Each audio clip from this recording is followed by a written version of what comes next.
Welcome back, everyone. Ready to dive deep into something really interesting. Always. What are we exploring today? Today, it's all about the crazy psychology of trading. Ah, yes. The emotional roller coaster. Exactly. We're going through this text that doesn't hold back on how wild those emotions can get. Like, seriously, it's both hilarious and a little scary what goes on inside a trader's head. Oh, I bet. The highs and lows must be intense. Super intense. So picture this. You just made a killer trade, Touching. right? The text describes this feeling of pure euphoria, like you just hit the jackpot. I can imagine you're probably feeling pretty invincible at that point. Totally. And the text dives into the science behind it, too. Apparently, your brain is flooded with dopamine, that feel-good chemical. Right. The same one we get from, well, lots of other things that make us feel good. It makes sense, though, right? That feeling of winning, of being right, it's super addictive. It is. And that's where things can get a little dangerous with trading. That dopamine rush can be powerful, but it can also lead to overconfidence. You start thinking you've cracked the code. Exactly. Like you can predict the market perfectly.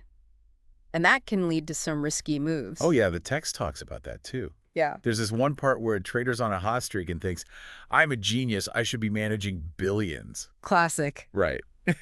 It's funny, but also like a little scary because you know what comes next. The inevitable crash back down to reality. Yep.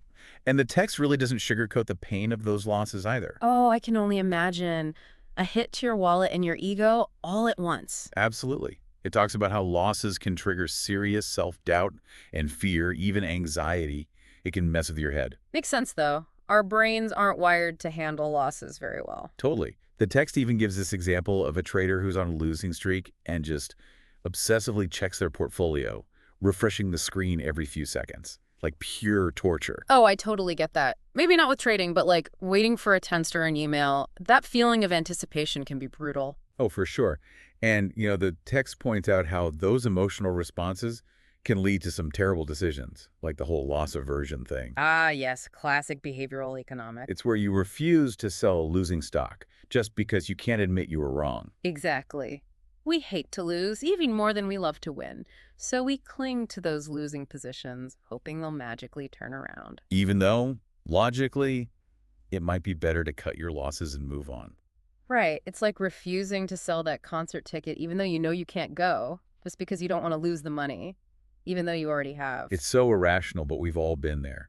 And then there's the other trap the text talks about, the sunk cost fallacy. Ah, yes, another classic. It's where you keep throwing more money at a losing trade just because you've already invested so much. It's that feeling of, well, I've come this far, I can't give up now. Exactly.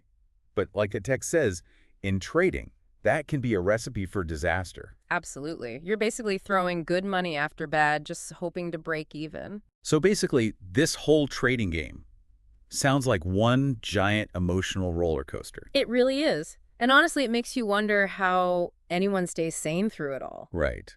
But the text does offer some hope. It says the key is to be aware of your emotions and develop strategies to manage them. Like having a plan in place for when those emotions start to take over. Exactly. Don't let your fear or greed control your decisions.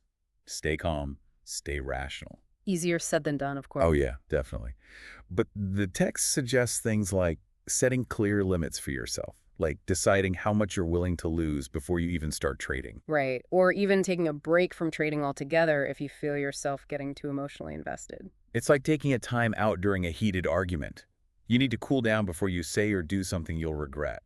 Couldn't agree more. And what's interesting is that these psychological tracks don't just apply to trading. Oh, absolutely. It's like life lessons in disguise. Think about how you react to wins and losses in other areas. Do you get cocky after a success? Do you let setbacks completely derail you? Good point. Understanding your own emotional patterns is key to making better decisions no matter what you're doing. Really makes you think. So we've learned a lot today.